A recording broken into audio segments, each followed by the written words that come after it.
Hello! For today's video, samahan niyo akong gumawa ng isa sa paborito kong kakanin, ang kutsinta. Sa isang bowl, pagsamasamahin lang natin dito ang lahat ng dried ingredients. Naglagay na nga ako ng 1 cup all-purpose flour at 1 cup din ng cassava starch or tapioca starch. And then, isift lang natin ito.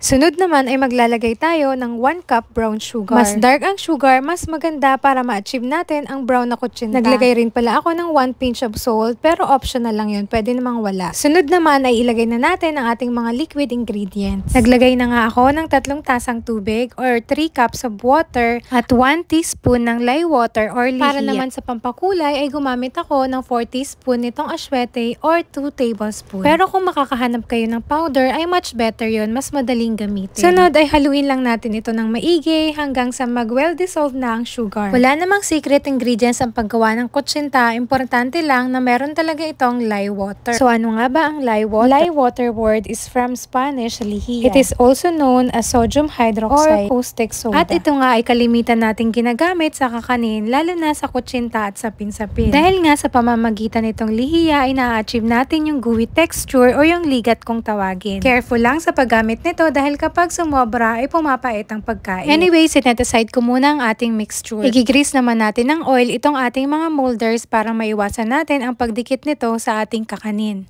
Sunod ay i-ready or kuhanin na natin ang ating steamer. Lagyan ng tubig at kailangan pakuluin muna ang tubig bago tayo magsimulang mag-steam. Isa rin pala sa sekreto kapag nag-i-steam tayo ng kakanin ay kailangan wag matutuluan ng tubig ang ating mga kakanin. Kaya kailangan balutin ng tela ang takip bago natin ito ipatong sa ating steamer.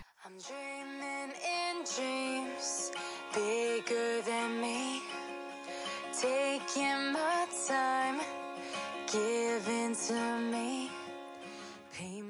At kapag kulo na nga ang tubig, ay sisimulan na nating i-assemble ang ating mga molder para malagyan na ng ating mixture. Gumamit na nga ako nitong measuring cup para madaling ibuhos sa molder ang ating mixture. At pay attention pala sa part na to dahil from time to time na naglalagay tayo sa molder ay kailangan nating haluin ang ating mixture. Dahil kung mapapansin nyo, yung flour ay nagsisettle down at ang tubig naman ay tumataas. Kaya importante na haluin natin ito bago tayo maglagay sa molder. Then i-steam na natin ito for 16 minutes over medium-low heat. Regardless kung anong size ng molders ay 16 minutes pa rin talaga. At much better na mag-set ng timer para hindi ito ma-overcook. And anyways, while waiting, if you haven't subscribed yet, please click the subscribe button. And don't forget to click the notification bell and click all para ma-notify ka every time may bago akong video.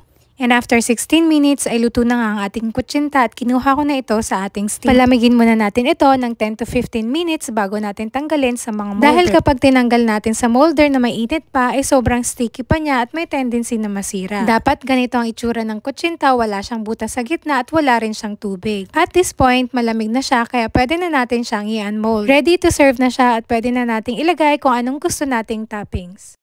O siya, ayun lang muna. Thank you for watching. If you like this video, please like and share. I'm dreaming in dreams bigger than me. Taking my time, giving to me. Paint my life into a masterpiece.